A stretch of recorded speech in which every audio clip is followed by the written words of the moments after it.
Hello everyone, मैं अमित वर्मा आप सभी लोगों का स्वागत करता हूं कार्बो केमिस्ट्री क्लासेस में। तो कंटिन्यू करते हैं आज की क्लास। हेलो एवरीवन, तो आज हम लोग कंटिन्यू करेंगे एक बहुत ही इंपॉर्टेंट नेम रिएक्शन। इस रिएक्शन का नाम है HVZ रिएक्शन, या इसका अगर HVZ का अगर हम फुल फॉर्म करें तो इसका नाम होता है हेल ओल्हार्ड जेलेंस्की रिएक्शन। तो आइए इसके बारे में हम वन बाय वन डिस्कस करते हैं। तो देखिए, जो ये रिएक्शन होती है, ये जो रिएक्शन कौन से ऑर्गेनिक कंपाउंड्स देते हैं, तो रिएक्शन गिवन बाय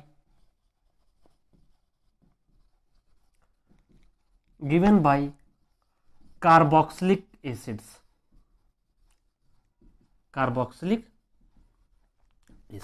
तो ये रिएक्शन हमारे कार्बोक्सिलिक एसिड्स देते हैं। वो भी सारे कार्बोक्सिलिक एसिड्स नहीं होते हैं, वो एसिड रिएक्शन देते हैं, यानी जिनके पास क्या होना चाहिए, acids must have at least one acidic alpha hydrogen.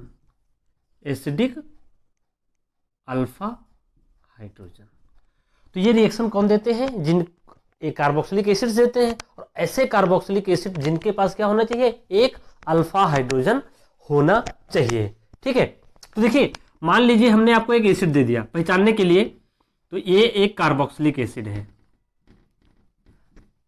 ठीक है, अभी इतना पहचानिए, ये कार्बोक्सिलिक एसिड है। तो देखिए ये कार्बोक्सिलिक की जीरो पोजीशन, ये अल्फा पोजीशन क्या होती है, ये अल्फा पोजीशन।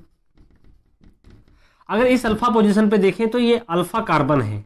ठीक, और इस अल्फा कार्बन के पास क्या है, अल्फा हाइड्रोजन। वो भी इसके पास कितने हैं, 2 अल्फा हाइड्रोजन। तो ये रिएक्शन हमारा देगा।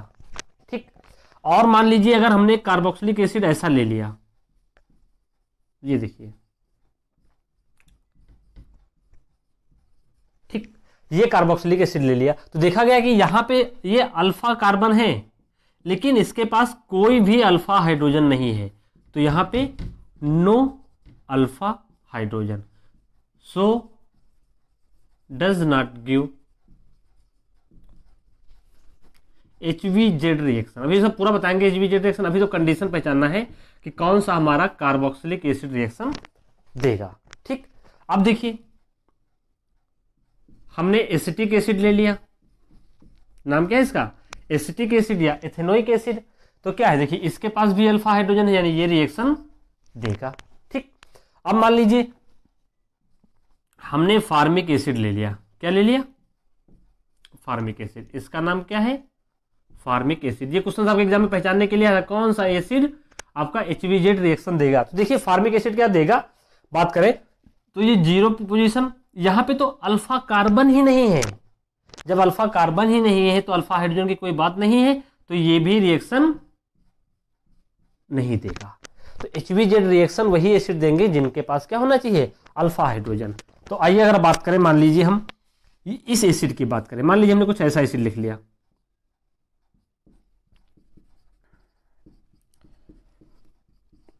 हाँ ये देगा क्योंकि अल्फा हाइड्रोजन है इसके पास। ठीक, क्या ये एसिड देगा, मान लीजिए हमने कुछ भी लिख लिया, चलिए ये, हाँ ये देगा क्योंकि इसके पास देखिए यहां पे क्या है, एक अल्फा हाइड्रोजन है, तो ये रिएक्शन देगा। ठीक, अगर हम बात करें इस एसिड की,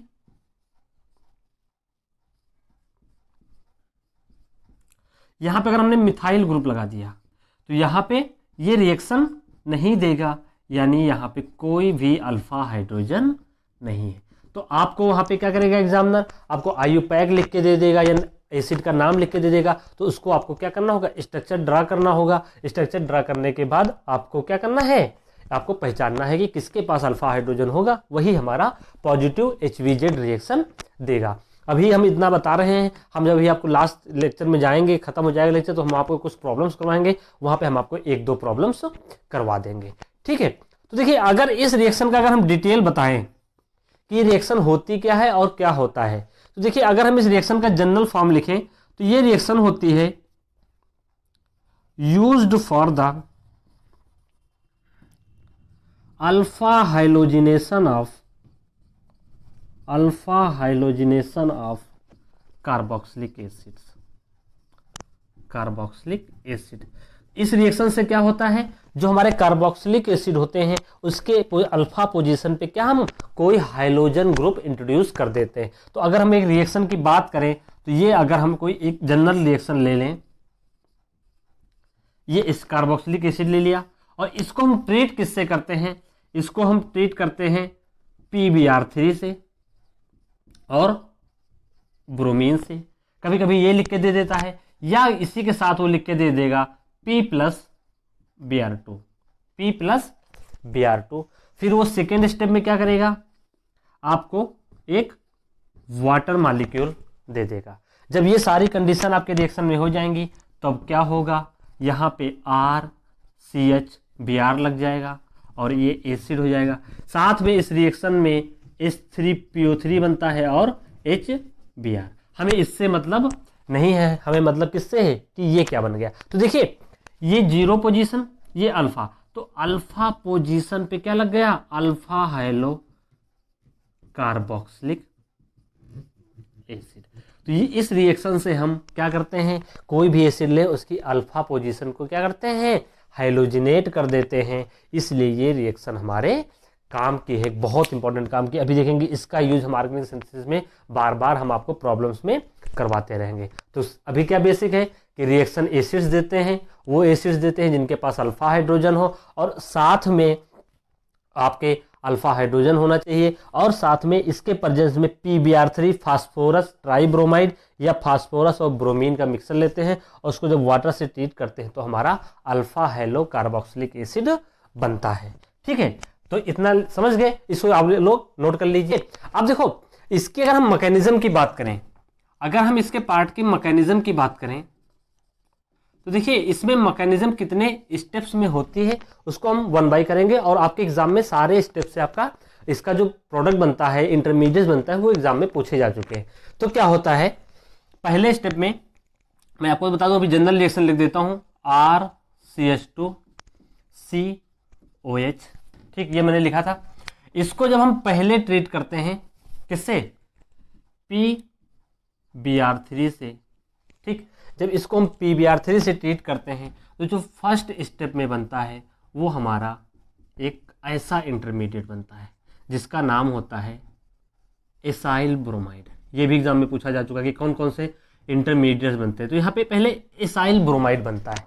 ठीक, और मान लीजिए इसको हमने फिर साथ में ट्रीट कर दिया P+Br2। अभी मैं आपको दोनों का रोल बताऊंगा कि क्या क्या काम इसका होता है। ठीक है, PbR2 से ट्रीट कर दिया। फिर इस एसाइल ब्रोमाइड को हम अगले स्टेप में, इस स्टेप को अगर हम नाम दे दें फर्स्ट स्टेप, ये फर्स्ट स्टेप है मान लीजिए, तो पहले स्टेप में जब हम PbR3 यूज करेंगे तो एसाइल ब्रोमाइड बनेगा।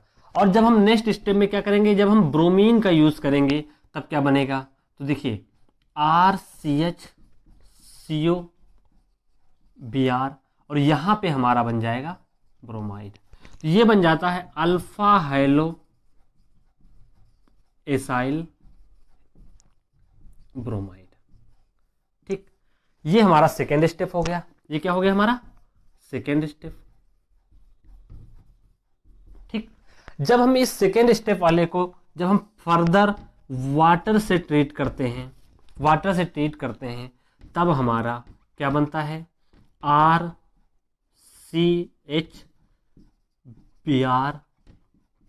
और यहाँ पे लग जाएगा आपका एसिड। यही हमारा क्या होता है, मेन प्रोडक्ट होता है, यानी अल्फा हेलो एसिड बनता है।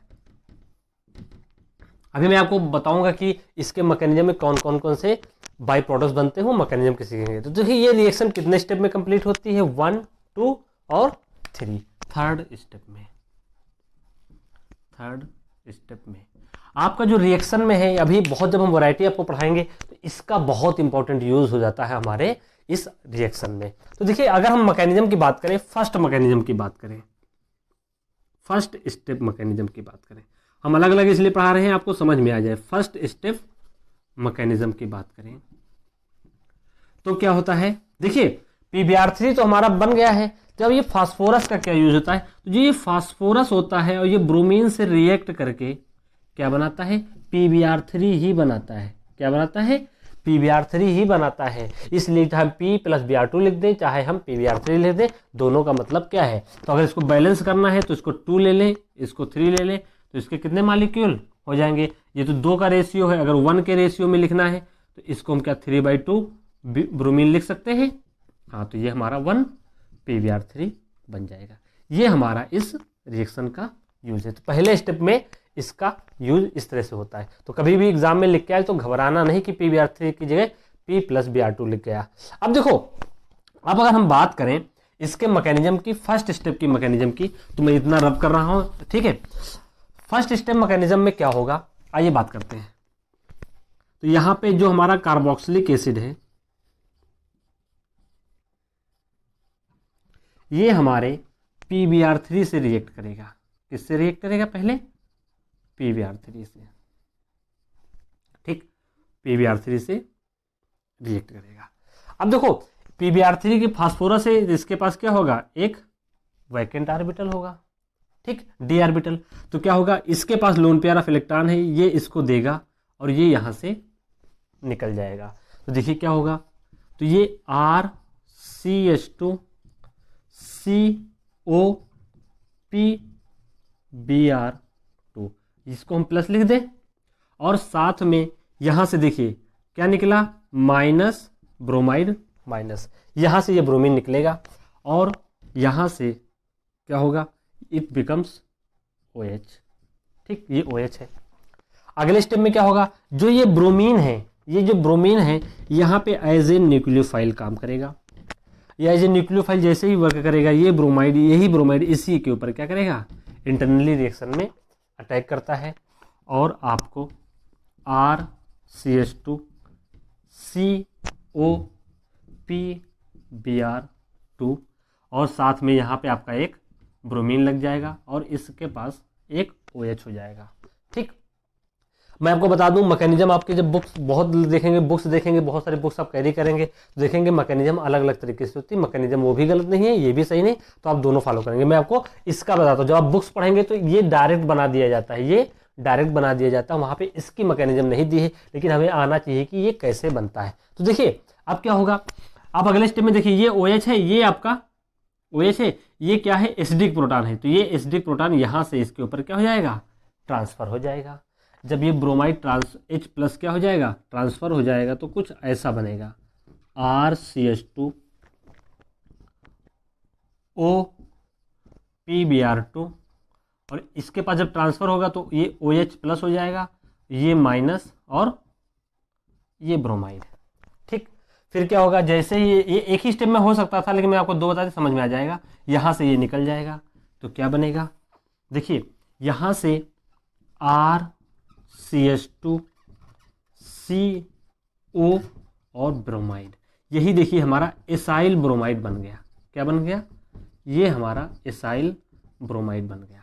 और साथ में हमें PBr मिला, PBr2 और OH बन गया, ठीक।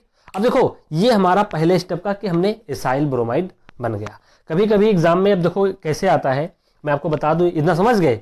देखो अब क्या करता है एग्जामिनर आपके साथ, कभी कभी वो बैलेंस करके दे देता है। देखिए अगर हम यहां से चले, इस PbR3 के पास कितने ब्रोमीन है, 3 ब्रोमीन है, तो ये एक मॉलिक्यूल एसिड के कितने मॉलिक्यूल से रिएक्ट करता है, 3 मॉलिक्यूल से। तो अभी देखिए एक रिएक्ट किया है तो क्या बना है ये, तो जब क्या करेगा, जब रिमेनिंग 2 कार्बोक्सिलिक एसिड, इसके कितने हो जाएंगे,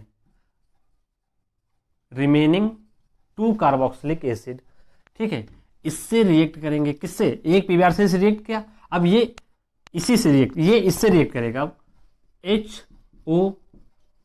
HOPBr2 से, तो आपको क्या बनाएगा, RCH2 COBr, ही ये प्रोडक्ट यही बनेगा, लेकिन कितने मॉलिक्यूल बन जाएंगे इसके, 2 बन जाएंगे। और लास्ट में ये OH, ये 2 ब्रोमीन रिप्लेस हो जाएंगे, एक OH से यहाँ पे रिप्लेस हुआ, तो ये बन जाएगा HOPOH। तो इसका देखिए अगर इसको लिखा तो ये H3PO3 ही तो है।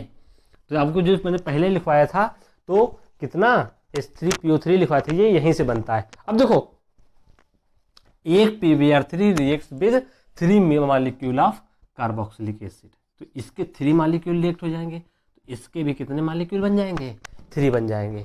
तो अब आप लोगों को कोई कन्फ्यूजन नहीं होगी कि सर हमारा जो एसाइल ब्रोमाइड बनता है उसके 3 मॉलिक्यूल बनते हैं जब हम PbR3 से रिएक्ट कराते हैं, और 1 PbR3 molecule reacts with 3 molecules of carboxylic acid to give 3 molecules of acyl. अगर हम सेकेंड स्टेप की बात करें, किसकी बात करें? सेकेंड स्टेप की, तो सेकेंड स्टेप बहुत इजी होने वाला है हमारे लिए।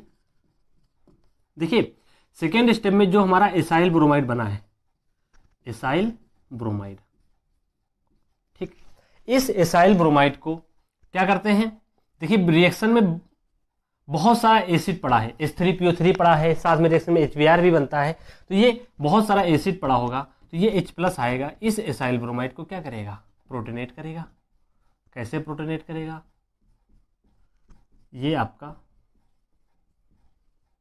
ब्रोमीन, ठीक। अब क्या होगा? यहां पे देखिए इसके पास अल्फा हाइड्रोजन है, ये इधर जाएगा और यहां से ये निकल जाएगा, यानी यहां से क्या हो गया? कीटो इनाल टाटोमेरिज्म। देखिए RCOH ब्रोमीन, ये कीटोन फॉर्म थी, ये इसकी इनॉल फॉर्म हो गई। तो जो टोटल स्टेप हुआ यहां से लेके यहां तक, ये क्या हो गई? कीटो इनाल टाटोमेरिज्म। मैं आपको दोनों एक बार में भी लिख सकता था, लेकिन आपको समझाने के लिए मैंने क्या किया? कीटो इनाल टाटोमेराइजेशन का स्टेप बता दिया। कीटो इनाल टाटोमेराइजेशन, ठीक। अब जो कीटो इनाल टाटोमेराइजेशन फॉर्म है, जो इनॉल फॉर्म है, ये रिएक्ट करेगी हमारे ब्रोमीन मॉलिक्यूल से। कैसे रिएक्ट करेगी? देखिए यहाँ से ये ऐसे आएगा, ये माइनस चार्ज, ये यहाँ पे अटैक करेगा, और चलिए ठीक है, इसको बस के लिए यहाँ से लिखते। अब देखो ये ऐसे आएगा, ये इस पे अटैक करेगा, ये यहाँ से निकल जाएगा, तो यहाँ से ब्रोमीन माइनस निकल जाएगा, ये, और ये देखिए ये सिंपल न्यूक्लियोफिलिक डिस्प्लेसमेंट हुआ। तो जो ये स्टेप है, ये स्टेप जो ये न्यूक्लियोफाइल होगा, ये डिस्प्लेसमेंट हो रहा है, तो ये न्यूक्लियोफिलिक डिस्प्लेसमेंट स्टेप है। Nucleophilic displacement step, displacement step, यहाँ पे न्यूक्लियोफाइल द्वारा डिस्प्लेसमेंट हो रहा है। तो क्या बनेगा? RCH CBr, C double bond O और यहाँ पे H+, ठीक। फिर क्या होगा? लास्ट में यहाँ से जो एसिड था H+ यहाँ से क्या करेगा? लीव हो जाएगा, और हमारा प्रोडक्ट बन जाएगा RCH CO Br और Br। यही हमारा क्या है? Alpha hello acyl bromide, acyl bromide. तो घबराने की बात नहीं, जो मैंने पहले स्टेप में आपको बहुत बड़ी मैकेनिज्म बताई, वो एग्जाम में अगर आप लोग उसको स्किप भी कर सकते हैं, लेकिन आपको समझ में आना चाहिए, बस ये स्टेप मैकेनिज्म समझ गए। अब जो ये अल्फा हेलो एसाइल ब्रोमाइड है, ये क्या करेगा? ये हमारे थर्ड स्टेप में रिएक्ट करेगा। किससे रिएक्ट करता है? थर्ड स्टेप में हम क्या लेते हैं? Water molecule. सबको पता है कि वाटर है, तो ये एक न्यूक्लियोफाइल होगा, ये कहाँ पे अटैक करेगा? इस सेंटर पे, और ये ऐसे हो जाएगा। देखिए RCH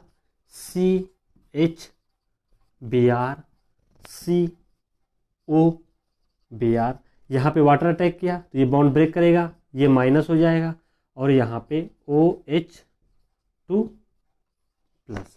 ठीक है। फिर अल्टीमेटली लास्ट स्टेप में क्या होगा?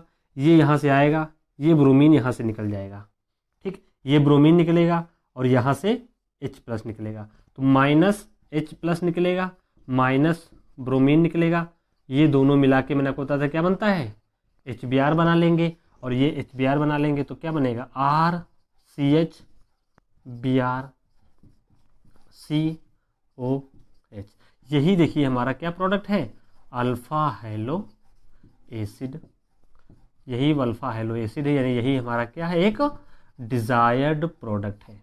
हमारे रिएक्शन का डिजायर्ड प्रोडक्ट यही है, ठीक। इतनी बात समझ गए? तो देखो रिएक्शन बहुत आसान है। पहले स्टेप में क्या करना है?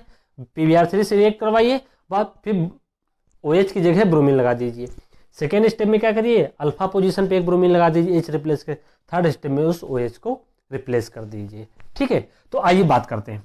देखो बात करते हैं, ये हमारे मैकेनिज्म हो गई। इस रिएक्शन को अभी मैं वैरायटी ऑफ एग्जांपल से समझाऊंगा तो आपको समझ में आ जाएगा कि इसका यूज कहाँ कर सकते हैं, हम कौन कौन से प्रोडक्ट बनाने में कर सकते हैं। तो देखिए सबसे बड़ी बात होती है कि जो हाइलोजेंस यूज होते हैं इस रिएक्शन में, हाइलोजेंस एक होता है ब्रोमीन और क्लोरीन यूज कर सकते हैं, केवल ब्रोमीन और क्लोरीन यूज होते हैं। फ्लोरीन एंड आयोडीन हम नहीं यूज कर सकते हैं इस रिएक्शन में। मैं आपको भी रीजन बताता हूं। या हम डायरेक्ट कह सकते हैं PbR3 और PCl3 रिएक्शन में क्या कर सकते हैं, यूज कर सकते हैं। लेकिन PI3 और PF3 हम रिएक्शन में यूज नहीं कर सकते हैं। क्यों नहीं यूज कर सकते हैं, अब यहां से आपको समझ में आएगा। देखिए आयोडीन की पहले बात करते हैं। आयोडीन क्या है, एक बहुत बड़ा मॉलिक्यूल है। देखिए फ्लोरीन, समझ जाएंगे तुरंत, फ्लोरीन, क्लोरीन, ब्रोमीन और आयोडीन। इधर से इधर जाते हैं तो साइज क्या बढ़ता है, साइज बढ़ता चला जाता है। तो जो अल्फा पोजीशन पे आयोडीन का साइज इतना ज़्यादा होता है कि इसका हाइलोजिनेशन ही पॉसिबल नहीं है। क्यों, क्योंकि COH के ग्रुप में भी देखिए यहाँ पे क्या हो जाएंगे, steric crowdness, lone pair of electron हो जाएगा। लोन पेयर ऑफ इलेक्ट्रॉन हो जाने की वजह से आयोडीन बहुत बड़ा है तो इनके बीच में रिपल्सन हो जाएगा, यानी ये हाइलोजिनेशन यहाँ पे या आयोडोनाइजेशन क्या है, पॉसिबल नहीं है। आयोडाइड का रोल ये होता है, आप लोग वर्ड्स में लिख लीजिएगा, due to the big size alpha halogenation is not possible. अब बात करें हम पहले फ्लोरीन की। अब अगर हम फ्लोरीन की बात करें तो जो फ्लोरीन होता है ये बहुत ही ज़्यादा अच्छा बेस होता है। देखिए अगर हम फ्लोराइड की बात करें, एक स्ट्रॉन्ग बेस होता है। स्ट्रॉन्ग बेस होने की वजह से बहुत ही ज़्यादा रिएक्टिव होता है, बहुत ही ज़्यादा रिएक्टिव होगा। रिएक्टिव होने की वजह से वो मल्टीपल पोजीशंस पे, कि यहाँ भी हाइलोजिनेशन कर देगा, इसको भी हाइलोजिनेशन कर देगा, यहाँ भी हाइलोजिनेशन कर देगा, तो बहुत तरीके से क्या करता है, हाइलोजिनेशन कर देता है। इसलिए इसको यूज़ नहीं कर सकते हैं। वो स्ट्रॉन्ग बेस क्यों होता है पता है, अगर इसका हम हाइलो एसिड बनाएं, HI, HBr, HCl और HF, ये स्ट्रॉन्ग बेस होगा, स्ट्रॉन्ग एसिड होगा तो वीक बेस बनेगा। आयोडाइड माइनस क्या है, वीक बेस। फ्लोराइड क्या होगा, एक स्ट्रॉन्ग बेस होने की वजह से वो क्या करेगा, मल्टीपल पोजीशंस पे रिएक्ट कर जाएगा। इसलिए हम फ्लोरीन और आयोडीन का यूज नहीं करते हैं, केवल ब्रोमीन और क्लोरीन, या हम कह सकते हैं कि PbR3 और PCl3 का यूज इस रिएक्शन में करते हैं। बाकी हम बाकी रिएक्शंस में इसका नहीं करते हैं। अब देखो ये हो गई हमारे एक रिएक्शन की जनरल कंडीशन कि हम इस रिएक्शन को कैसे हम रिप्रेजेंट करेंगे, उसकी मैकेनिज्म क्या है और उसकी कंडीशन क्या है। लेकिन जो हमने ये रिएक्शन पढ़ी है, ये कोई रिएक्शन पढ़ लिया ऑर्गेनिक केमिस्ट्री, उसका हमारे मतलब लाइफ में क्या यूज है और उसको हम कितने तरह से अपने अच्छे अच्छे कंपाउंड्स हम अपने ऑर्गेनिक रिएक्शन के थ्रू सिंथेसाइज कर सकते हैं। तो आइए हम उसकी बात करते हैं, जहाँ पे हम यूज करेंगे क्या, अल्फा हेलो एसाइल ब्रोमाइड का यूज करेंगे और उसी के आधार पे हम वैरायटी ऑफ रिएक्शंस को क्या करेंगे, कंसीडर करेंगे। ओके ठीक है, नोट डाउन कर लीजिए। देखो अब रिएक्शन अगर पहचानने की बात की जाए कि हम प्रोडक्ट कैसे लिखेंगे तो उसकी बात करते हैं। मान लीजिए अगर आपको एक रिएक्शन ऐसी दे दी जाए, मान लीजिए हमने आपको एक रिएक्शन दे दी जहां पे, चलिए हमने आपको ये दे दिया, ठीक है, ये रिएक्शन दे दी और इस पर कंडीशन ध्यान से देखिए, कंडीशन, और इसलिए इसको ऐसा करते हैं RCH2R लगा लेते हैं। R हमारा कुछ भी हो सकता है, ठीक है। अब देखो पहले स्टेप में हमने क्या किया, PbR3 दे दिया, दूसरे स्टेप में हमने ब्रोमीन दे दिया, जैसे एक साथ में लिख के दे सकते हैं वो। फिर थर्ड स्टेप में मान लीजिए हमने वाटर दे दिया, ठीक है। अगर वाटर प्रेजेंट है, यहाँ पे वाटर का रोल बहुत इंपॉर्टेंट है, किसका, वाटर का रोल, तो जो अभी हमने पढ़ा वही बनेगा, RCH2 CH bromine alpha hello acid बनेगा। इफ वाटर प्रेजेंट, क्या, इफ वाटर प्रेजेंट, ये बहुत ध्यान से देखना है कि अगर वाटर प्रेजेंट है तो एसिड बनाना है। मान लीजिए इसी कंडीशन में अगर हम इसको तीसरी कंडीशन में ऐसे ही सारी कंडीशन सेम कर दें और नो वाटर इज प्रेजेंट, अगर कोई वाटर नहीं प्रेजेंट है तो थर्ड स्टेप याद करिए, वहां पे उसके हाइड्रोलिसिस हो रही थी एसाइल ब्रोमाइड की, तो हमारा जो प्रोडक्ट बनेगा RCH Br CO ब्रोमाइड। यही हमारा प्रोडक्ट होगा, अल्फा हेलो एसाइल ब्रोमाइड। ये बात समझ गए? इतनी बात हो गई। अगर वाटर प्रेजेंट है तो एसिड बना देना है, अगर वाटर नहीं प्रेजेंट है तो अल्फा हेलो एसाइल ब्रोमाइड की हाइड्रोलिसिस नहीं होगी, तो जो हमारा प्रोडक्ट बनेगा वो क्या होगा, हमारा अल्फा हेलो एसाइल ब्रोमाइड। यानी अगर हम PbR3 ले लें और साथ में अगर ब्रोमीन डाल दें लेकिन वाटर ना डालें तो हमारा प्रोडक्ट ये बनेगा। ठीक, अब देखो, अब अगर बात है कि जब ऐसी कंडीशन आ जाए अगर वाटर नहीं प्रेजेंट है, if water is not present, ऐसे लिख लीजिए, अगर वाटर नहीं प्रेजेंट है, other nucleophiles are given, other nucleophiles are present. बहुत देखिए, अच्छे, बहुत अच्छे से देखिए, अगर nucleophiles are present like ammonia, like amine, ऐसा कुछ भी प्रेजेंट है, ETC, ठीक है, ठीक है, बात समझ गए। अगर वाटर इज नॉट प्रेजेंट, अगर वाटर नहीं प्रेजेंट है, other nucleophiles are present like NH3 RNH2, तब हमें करना क्या है, देखिए ध्यान से, RCH2, ऊपर वाले एग्जांपल में ही हम समझाएंगे, CH2 COH, ठीक है। इसको कंडीशन समझने के लिए PbR3 और ब्रोमीन, और साथ में क्या करें, हमने मान लीजिए अमोनिया डाल दिया पहले स्टेप में, ये सेकेंड स्टेप में हमने मान लीजिए डाल दिया, पहला दूसरा एक साथ हो जाएगा, ठीक है, अमोनिया डाल दिया, तब क्या होगा, इसकी यूज से तो पता है आपको क्या बनेगा, पहले वाले यूज से क्या बनेगा, RCH2 CH Br CO bromide, ये फर्स्ट यूज से है, ठीक है, ये पहले के यूज से है कि हमने जब इसका रोल किया तो ये बन गया, ठीक।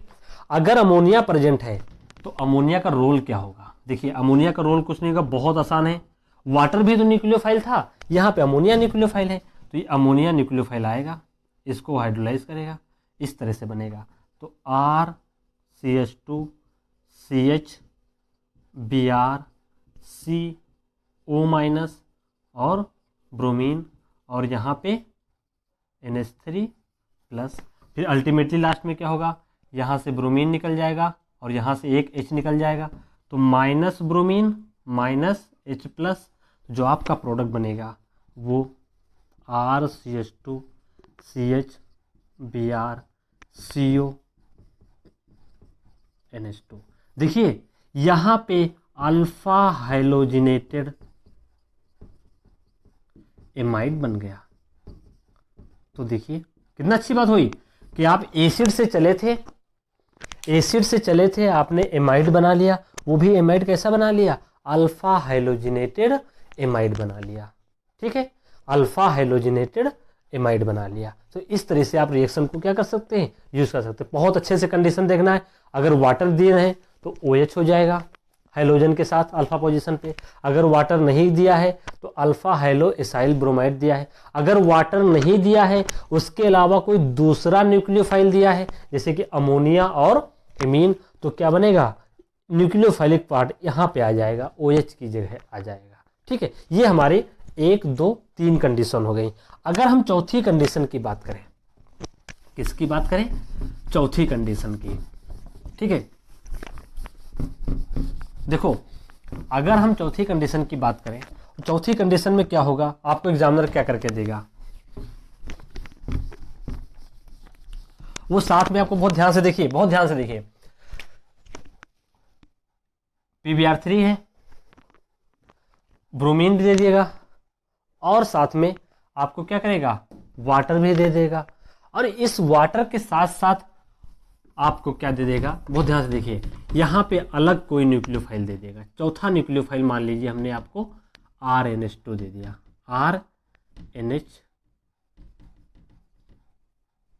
चलिए हमने ऐसे दे दिया, कोई एक इमीन न्यूक्लियोफाइल दे दिया, तब क्या बनेगा, तो देखो ब्रोमीन के वजह से अल्फा हेलोजिनेशन, इसके वजह से एसिड बनेगा। फिर अगर मान लीजिए ऐसा कभी हुआ, तब आपको करना क्या है, ये जो ब्रोमीन है, सबको पता है ब्रोमीन एक अच्छा लिविंग ग्रुप है, तो ये अमोनिया क्या करेगा, इसको रिप्लेस कर देगा यहाँ पे, तो R C H two C H C O H, यहाँ पे देखिए N H C H three R N, यहाँ पे क्या हो जाएगा प्लस, और फिर लास्ट में यहाँ से माइनस एच प्लस निकल जाएगा और आपका R C H two C H C O H और आपका यहाँ पे आ जाएगा एन सी एच थ्री और ये आर। तो देखिए अल्फा हाइलोजिनेशन के बाद आपका क्या हो गया, अल्फा अमीनो कार्बोक्सिलिक एसिड बन गए। क्या बन गए, अल्फा एमिनो कार्बोक्सिलिक एसिड। ठीक, अल्फा एमिनो कार्बोक्सिलिक एसिड बन गए। अब अगर हम इन अल्फा अमीनो कार्बोक्सिलिक एसिड की बात करें, ध्यान से देखो, अगर इस अल्फा अमीनो कार्बोक्सिलिक एसिड की बात करें तो इसमें बहुत इंपॉर्टेंट चीज निकल के आ रही है कि ये क्या होते हैं। कोई बताएगा, जरा गेस करो, ये क्या होते हैं अल्फा एमिनो कार्बोक्सिलिक एसिड। देखो ध्यान से, अगर ये CH3 और N, अगर इनको हम H से रिप्लेस कर दें, इफ अमोनिया N बराबर, इफ R बराबर H और CH3 बराबर H, ऐसे हम लिख लें, कुछ भी लिख लें, है ना, यानी दोनों ये H से रिप्लेस हो जाएं, तो रिजल्टिंग प्रोडक्ट क्या बनेगा, R CH2 CH COH OH और यहाँ पे क्या बन जाएगा NH2। तो देखिए ये क्या है, ये हमारे क्या है, देखिए एक ही कार्बन पे NH2, एक पे COH, तो ये क्या होते हैं, अमीनो एसिड।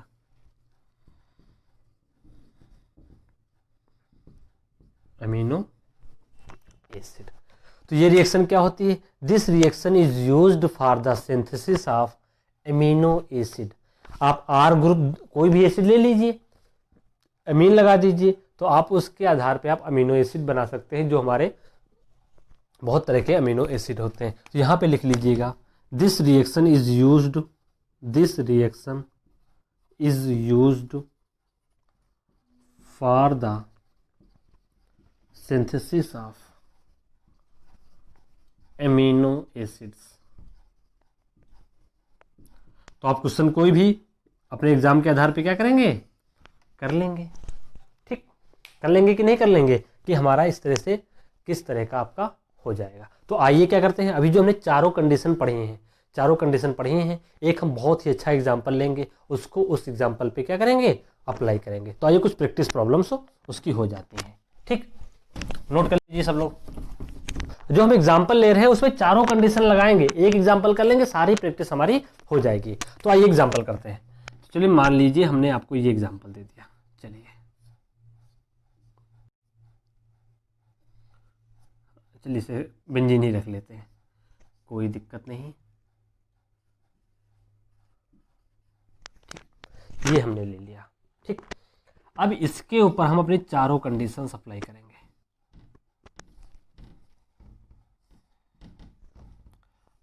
मैकेनिज्म नहीं करेंगे, बस कंडीशन अप्लाई करेंगे। ठीक, तो क्या है, पहली कंडीशन अप्लाई करते हैं, कुछ भी ले लें, PbR3 ले लें, ब्रोमीन ले लें, Br2 और साथ में क्या ले लें, वाटर। तो ये हमारी जनरल जो कंडीशन होती है HBZ रिएक्शन के लिए वो है। सबको पता है अल्फा पोजीशन पे क्या लग जाएगा, ब्रोमीन लग जाएगा, बस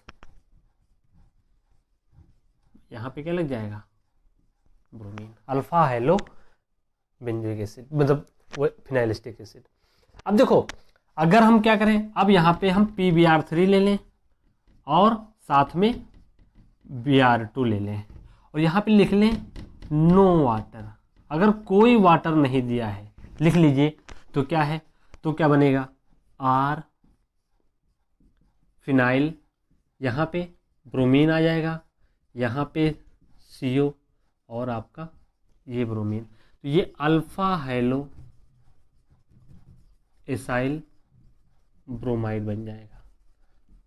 ठीक है, दोनों पोजीशन पे लग जाएगा। ठीक, अगर मान लीजिए PbR3 दे दिया जाए और ब्रोमीन दे दिया जाए, ठीक, और यहाँ पे आपको अमोनिया दे दिया जाए। तीसरी कंडीशन देखिए, PbR3 ब्रोमीन लिया लेकिन वाटर न लेके क्या ले लिया हमने, न्यूक्लियोफाइल ले लिया अमोनिया, तब क्या बनेगा, सबको पता है, अभी बताया। देखिए एग्जाम्पल करने से प्रैक्टिस होती है, नहीं तो गलत हो जाएगा। ये एमाइड बन जाएगा, ठीक, इस तरह का बनेगा। देख लीजिएगा सारी कंडीशन से। अब देखो, अगर मान लीजिए हमने क्या किया, PbR3 ले लें, फिर ब्रोमीन ले लें, साथ में वाटर ले लें, है ना, और फिर हम क्या ले लें, एक अमोनिया ले लें। चलिए हमने अमोनिया ले लिया, ठीक है। अमोनिया नहीं, ऐसा करते हैं RNH2 ले लेते हैं, ठीक है। बार बार अमोनिया लिखेंगे तो कन्फ्यूजन हो जाएगा, थोड़ा डिफरेंट होना चाहिए। तो मैंने आपको क्या बताया, देखिए इसके तीनों की वजह से क्या बनेगा, पहले एसिड बनेगा, अल्फा हेलो एसिड, ठीक, और यहाँ पे जो ब्रोमीन है इस अमोनिया से रिप्लेस हो जाएगा इमीन से, तो NHR बनेगा। यह हमारा इसका प्रोडक्ट होगा, ये हमारा इसका प्रोडक्ट होगा, और ये हमारा इसका प्रोडक्ट होगा, ये हमारा इसका होगा। तो इतनी बात समझ गए कि एग्जाम में वो आपको वैरायटी के साथ पूछ सकता है, सारी कंडीशन आपको बहुत अच्छे से दे दिया गया। मान लीजिए आपके एग्जाम में कभी कभी होता है एग्जामिनर घुमा के दे देता है, उसने मान लीजिए PbR3 और वाटर लिख दिया, PbR3 और ब्रोमीन लिख दिया, नो वाटर दे दिया, और मान लीजिए अगर ये ऑप्शन नहीं दिया है, ये भी नहीं दिया है, ये भी नहीं दिया है, तो अल्टीमेटली आपको इसको टिक ही करना पड़ेगा। अगर वो ऑप्शंस की वहाँ पे चॉइस है तो आप इसको टिक कर सकते हैं, लेकिन एग्जामिनर अगर मान लो भूलेगा नहीं तो 100% वो क्या करेगा, वाटर दे देगा। तो इस रिएक्शन की क्या हो गई, ये आपकी एप्लीकेशन हो गई। तो इस तरह से आप इसको कर सकते हैं। अब देखो, आइए कुछ एग्जाम्पल मैंने आपको बताया था कि मैं प्रैक्टिस कराऊंगा कि कौन कौन कौन से एसिड देंगे। तो देखिए, क्या इथेनोइक एसिड देगा, हाँ इथेनोइक एसिड देगा, ठीक, क्या प्रोपेनोइक एसिड देगा, ये क्वेश्चन आ चुका है, हाँ देगा। क्या ये एसिड देगा CH3 ट्वाइस CH, हाँ ये भी देगा, ये भी देगा रिएक्शन, ये भी रिएक्शन देगा, ठीक। अगर मान लीजिए लिख दिया जाए ट्राइक्लोरो एसिटिक एसिड, क्या देगा, ट्राइक्लोरो एसिटिक एसिड। मान लीजिए ये क्वेश्चन आ गया, ठीक है, कि इनमें से कौन सा एसिड जो हो HBZ नहीं देगा। तो देखो ये अल्फा हाइड्रोजन एसिटिक के साथ इसके पास भी है, इसके पास भी है। ट्राइक्लोरो एसिटिक एसिड का स्ट्रक्चर देखें, COH Cl Cl Cl। देखिए यहाँ पे कोई भी अल्फा हाइड्रोजन नहीं, तो ये रिएक्शन हमारे एग्जाम में ये नहीं देगा। तो इस तरह से आपके एग्जाम में आ सकता है। तो अब क्या करना है, ये अब पूरा आपने पढ़ लिया, पूरे रिएक्शन को क्या करिए, रिवाइज करिए, ठीक है। आपने रिवाइज किया, अब उसको पूरा अच्छे से एप्लीकेशन पे करिए। तो कि अब क्लास खत्म होने से पहले मैं टोटल रिएक्शन का क्या करता हूँ, सारांश दे देता हूँ कि टोटल रिएक्शन में हुआ क्या, ठीक है। तो आइए उसकी बात करते हैं, 1 सेकंड लगेगा उसको बताने। पहले अगर हम बात करें तो रिएक्शन में हुआ क्या, पहले स्टेप में P + Br2 रिएक्ट किया, बैलेंस पे नहीं जा रहे हैं, 2 PbR3 बन गया। बैलेंस नहीं करेंगे, ठीक, बैलेंस कर आपको बता चुका हूँ। फिर क्या है, जब ये एसिड इससे रिएक्ट करता है, किससे, PbR3 से, तब क्या बनता है, RCH2 COBr। बैलेंस करने पे नहीं जा रहे, यही तो हुआ, ठीक। थर्ड स्टेप में क्या हुआ, जब ये एसाइल ब्रोमाइड COBr रिएक्ट करता है ब्रोमीन से, तो कुछ नहीं बनता है, अल्फा हेलो एसाइल ब्रोमाइड बनता है, ठीक। फिर फोर्थ स्टेप में क्या हुआ, जब ये alpha hello acyl bromide react करता है किससे, वाटर से, तब क्या बनता है, अल्फा हेलो कार्बोक्सिलिक एसिड। देखिए जो टोटल रिएक्शन का जो निचोड़ था वो कितने स्टेप में था, केवल 4th स्टेप में। तो इस तरह से तो आपको रिएक्शन को याद क्या रखना है कि आपकी कंडीशंस मैंने आपको बता दी, फिर आपको ये याद रख लीजिएगा, टोटल रिएक्शन की आपकी समरी हो गई, ठीक है, अब हम इस वीडियो को यहीं पे स्टॉप करते हैं। अगर आप लोगों को कोई दिक्कत है तो आप कमेंट सेक्शन में इसको हमें लिख सकते हैं।